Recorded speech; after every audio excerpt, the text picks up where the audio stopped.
Bonjour encore à vous, frères et sœurs, que le Seigneur vous bénisse abondamment et que son nom soit loué.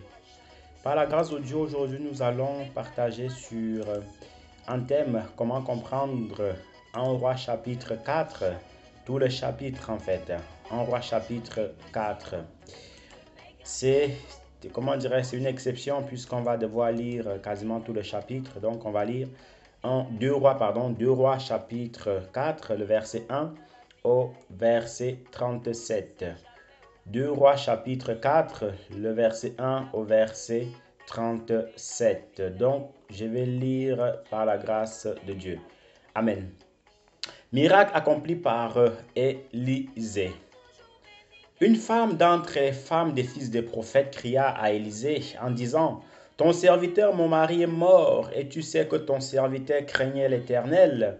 Or, le créancier est venu pour prendre mes 2 enfants et en faire ses esclaves. Élisée lui dit, que puis-je faire pour toi? Dis-moi, qu'as-tu à la maison? Elle répondit, ta servante n'a rien du tout à la maison qu'un vase d'huile. Et il dit, va demander au dehors des vases chez tous tes voisins, des vases vides, et n'en demande pas un petit nombre. Quand tu seras rentré, tu fermeras la porte sur toi et sur tes enfants. Tu verseras dans tous ces vases et tu mettras de côté ceux qui seront pleins. Alors elle le quitta, elle ferma la porte sur elle et ses enfants. Elles lui présentèrent les vases et elle versait. Verset 6. Lorsque les vases furent pleins, elle dit à son fils, présente-moi encore un vase. Mais il lui répondit, il n'y a plus de vase d'huile. Et l'huile s'arrêta. Elle le rapporta à l'homme de Dieu et il dit, va vendre l'huile et paye ta dette, et tu vivras, toi et tes fils, de ce qui restera. Un jour, Élisée passait par Sunem. Il y avait une femme de distinction qui le pressa d'accepter de manger, et toutes les fois qu'il passait, il se rendait chez elle pour manger. Elle dit à son mari, voici, je sais que cet homme qui passe toujours chez nous est un homme de Dieu. Faisons une petite chambre haute avec des murs et mettons-y pour lui un lit, une table, un siège et un chandelier, afin qu'il s'y retire quand il viendra chez nous. Élisée étant revenu à Sunem, se retira dans la chambre haute et y coucha. Il dit à Géasi, son serviteur, appelle cette Sunamite. Géasi l'appela et elle se présenta devant lui. Et Élisée dit à Géasi, dis-lui, voici tu nous as montré tout cet empressement. Que peut-on faire pour toi? Faut-il parler pour toi au roi et au chef de l'armée? Elle répondit, j'habite au milieu de mon peuple. Et il dit, que faire pour elle? Géasi répondit, mais elle n'a point de fils et son mari est vieux. Et il dit, appelle-la. Géasi l'appela et elle se présenta à la porte. Élisée lui dit, à cette même époque, l'année prochaine, tu embrasseras un fils. Et elle dit, non, mon Seigneur, homme de Dieu, ne trompe pas ta servante. Cette femme devint enceinte et elle enfanta un fils à la même époque, l'année suivante, comme Élisée le lui avait dit. Verset 18. L'enfant grandit et un jour qu'il était allé trouver son père vers les moissonneurs, il dit à son père, ma tête. Le père dit à son serviteur, porte-le à sa mère. Le serviteur l'emporta et l'amena à sa mère, et l'enfant resta sur les genoux de sa mère jusqu'à midi, puis il mourut. Elle monta le coucher sur le lit de l'homme de Dieu, ferma la porte sur lui et sortit. Elle appela son mari et dit, envoie, je te prie, un de ses serviteurs et une des ânesses. Je veux aller en hâte vers l'homme de Dieu et je reviendrai. Et il dit, pourquoi veux-tu aller aujourd'hui vers lui? Ce n'est ni nouvelle lune, ni sabbat. Elle répondit, tout va bien. 24.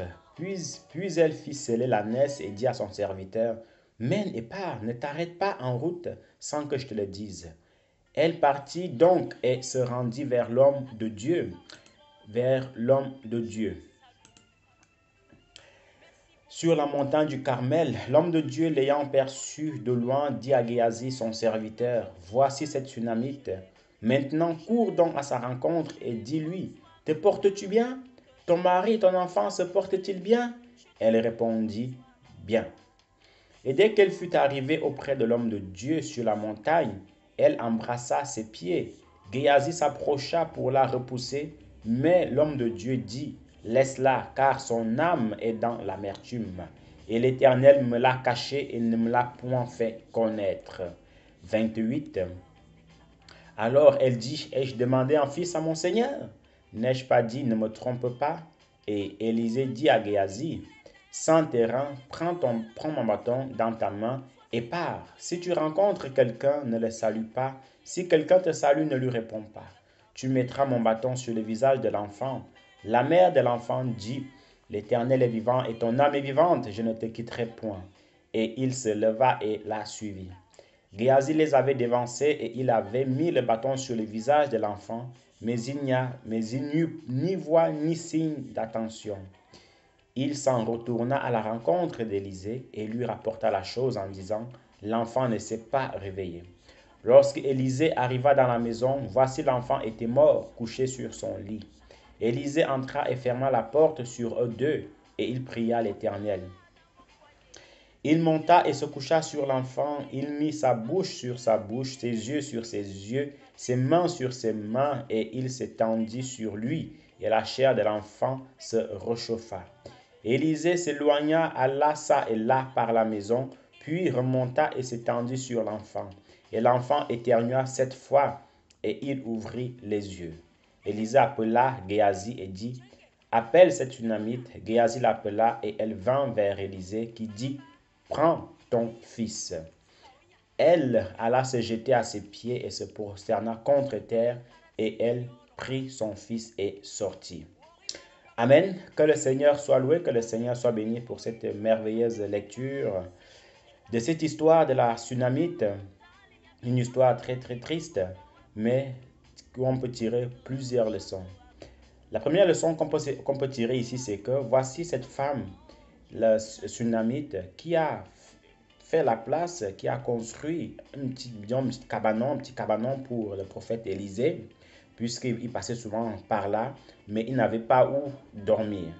Voilà aussi comment, mon frère, ma soeur, si tu veux la bénédiction du Seigneur, apprends à te disposer pour les véritables serviteurs du Seigneur. Apprends à te disposer pour les accueillir. Apprends à te disposer pour les recevoir. Parce que l'homme, aujourd'hui, il aime seulement recevoir, mais il n'aime pas donner. Cette femme ici a d'abord reçu, elle a d'abord donné avant de recevoir. Elle a construit un cabanon pour le prophète Élisée et Géasi. Vous voyez? Et en retour, le prophète Élisée a prié le Seigneur pour que cette femme-ci ait un enfant. Vous voyez? Et après que ça va prier, elle a eu un enfant, elle a expérimenté la joie d'avoir un enfant, la grâce d'avoir un enfant, la plénitude en fait de pouvoir élever un enfant.